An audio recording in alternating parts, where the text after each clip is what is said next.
Okay, happy third week of online learning. I am making today's video also the assignment, so it's still an ed puzzle like I did last week, where the video is going to pause every once in a while and you're going to answer questions over on the side. But those questions is your assignment this week. So make sure you're trying your best on those questions throughout the video because it's going to upload that to Classroom and that's going to be your assignment this week. I've also posted an optional quizzes. I recommend doing that if you have made some low grades because I will take the optional extra credit and help that to boost your, or I'll replace any low grades you've made. At the end of this week, we're going to have our 5th 6 weeks grade capture. Keep in mind, like I've sent out, we are just doing pass fail. So as long as you're above a 70, you are good to get credit for the 6 weeks. But for anyone who's maybe needing extra practice or wants to boost up any low grades, again, I recommend doing that optional quizzes that I posted this week. Second thing before I start, if you haven't downloaded the graphing calculator, I've sent out the links a few times. I'm going to show you again on my computer. Right, it pops up with a calculator just like we use in class. If I can find my mouse. Okay, you can type on here. You can also type like on your screen itself and it'll type in the calculator. And it does everything that we do in class, like y equals, graphing, table, all that. For what we're doing, you don't necessarily need a graphing calculator, but you definitely need something that you can do exponents on. And I'm going to show you one question where it is going to be really helpful to have the table in this. So I highly recommend you download this if you have not yet. I'm going to pause the video right now and put those links in the ed puzzle.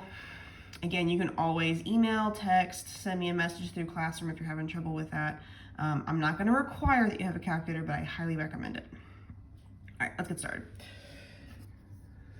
So, we have been doing exponential functions for a few weeks now.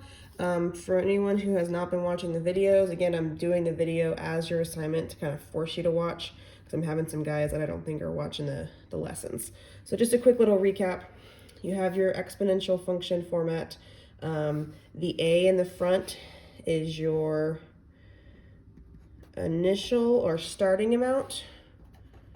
Another fun thing about this is that was also your y-intercept on your graph. So the y-intercept is always x is 0, and then it's going to be some number. In this case, the number is always whatever that a number is. Okay, so that was the important stuff about A. B is your growth. Ooh, if I could spell growth. Growth or decay factor.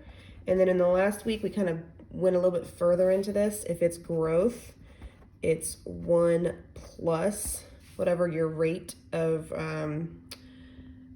growth is. If it's decay, then it's 1 minus your rate. So overall, it's growth. If you see that number in parentheses is greater than 1, then you know it was growth. If the number was less than 1, then you knew it was decay. All right, and then x up here is our independent variable. I'm not going to say always, but pretty much always for the word problems we're going to be looking at, this is our time. All right, so our goal this week is to practice a bit more with our equations, but also to kind of go a step further and make predictions. So we're going to be looking at some like real world application word problems and making predictions. So you still need to know where the 3 pieces of the equation are. Let's try our first example. A fisheries manager determined that there are approximately 3,000 bass in a lake. The population is growing at a rate of 2% per year. So this might look familiar from last week's video. I did the equation last week, so we're going to do that one more time, and then we're going to go a step further and make some predictions based on the equation. So what is the exponential function? So remember, we need A and B. So A is our starting amount. So we started with 3,000 bass or fish. So that's going to be my A. Now I need my parentheses, I need my B. So it says the population is growing, so it's growth, at a rate of 2%. So the important things we did last week is if I want to try to find my B value, if I know it's growing, like I said up here, it's going to be 1 plus my rate. My rate is 2%, but I don't want the percent, I want the decimal version. So remember, you put your little decimal at the end of the 2, and you move it back twice. So I'm actually going to have to fill in a 0. And my other option, if you are having trouble with the decimal idea, is you can always just use a regular calculator and take the percent and divide by 100, because percents are always out of 100. And so it's 0.02. Don't forget that 0 after the decimal. So back here, my b value is 1 plus 0.02. So which is really 1.02. So that is my b. That goes in the parentheses. This was just asking for the function, so I'm just going to put x as my exponent. So that's my function. Now I'm going to go ahead and go plug that into my calculator, because it's always helpful to have that plugged in. So again, if you want to type it on the calculator or the computer itself, it should type. It's a little bit faster than having to use your mouse. I am going to come back up here though.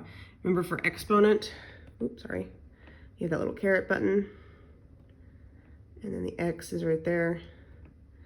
So I've got my equation, so I've got this ready to use in a second.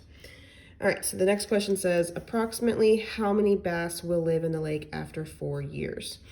So you'll notice up here that years was one of our units, and also bass, fish. So if I was to go back through this real quick, we talked about x being our independent. So in this setting, x represents years, and then y represents the number of bass fish. Okay, so on this first question, part B, where it says how many bass, so it's asking what is y. In the lake after 4 years. This is telling me that x is 4. So again, if you don't have a graphing calculator, your easiest option is just going to be to plug in 4 for x. And then you can you just do that with any kind of calculator you have. Even your phone, if you turn it sideways, has an option for putting in an exponent. You can also find easy calculators like that online, but you just need something to be able to plug this in and get the answer.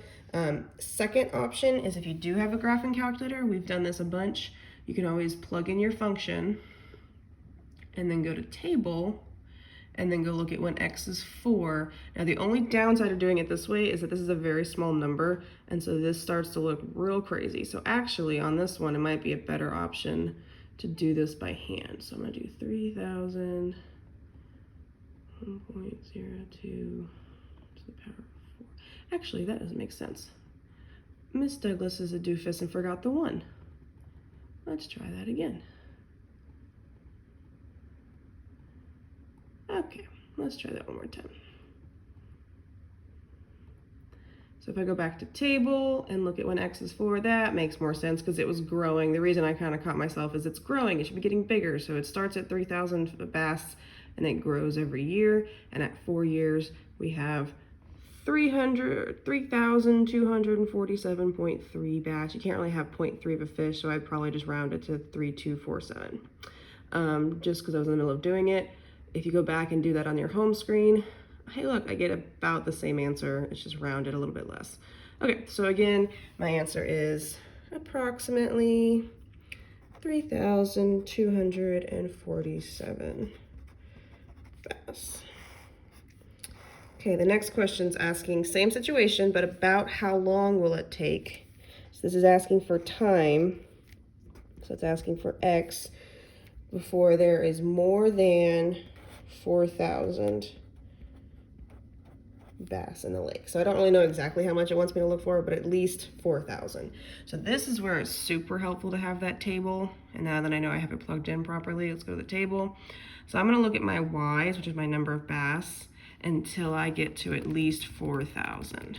So let's just scroll down. I'm still in 3,000s, and then when I get to 15 years, it's popped over 4,000. So it's somewhere in that 15th year. So down here, about how long will it take to get to be more than 40,000 or 4,000? It'll take about 15 years. Now, if you, again, don't download a graphing calculator for a question like that, you could just guess and check. So I could just start taking random guesses.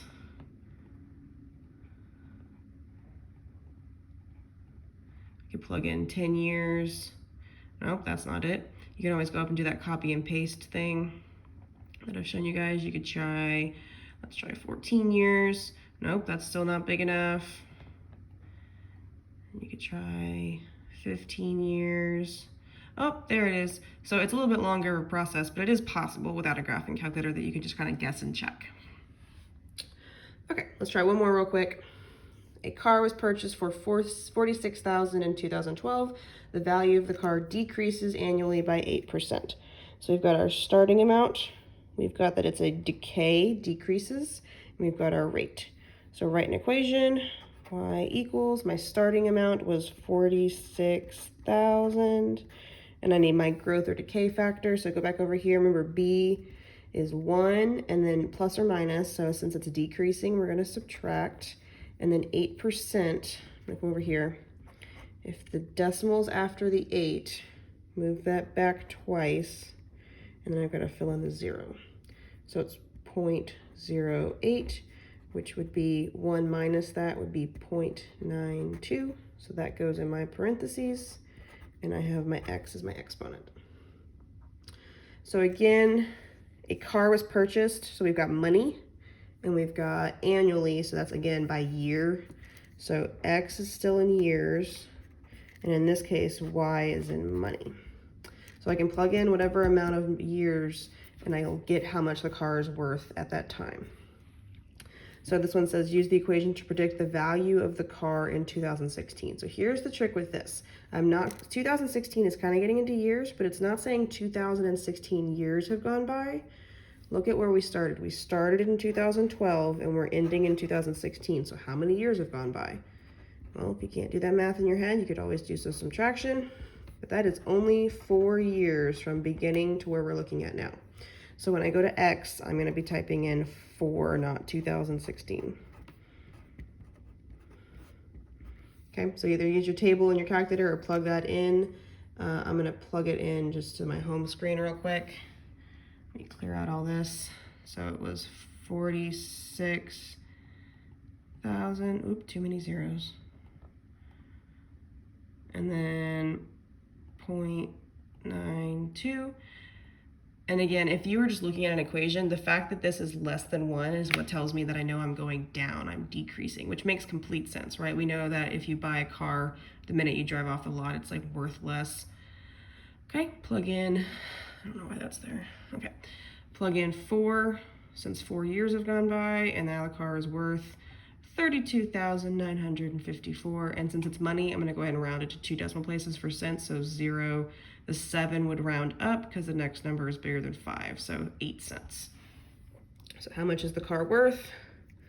It's worth $32,954 and 8 cents.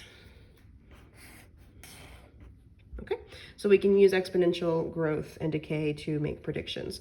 I'm going to get into this in a future week, but just think about what we're dealing with right now in the world.